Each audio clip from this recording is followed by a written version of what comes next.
Sige, let's watch the rain. Yan, biglan umulan ngayon dito sa Burnham Park at inyong po nakita kahit medyo binuhos ng ulan ay marami pa rin mga tao na naglalakad. Ine-enjoy nila ang cool weather ng ating lungsod ng Baguio.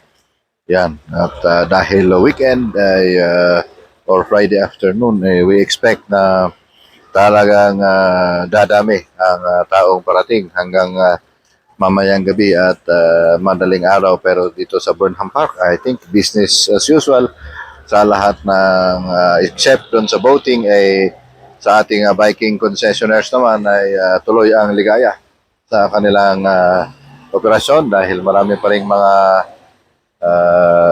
tao ang interesado na magbike. Kaya thank you very much.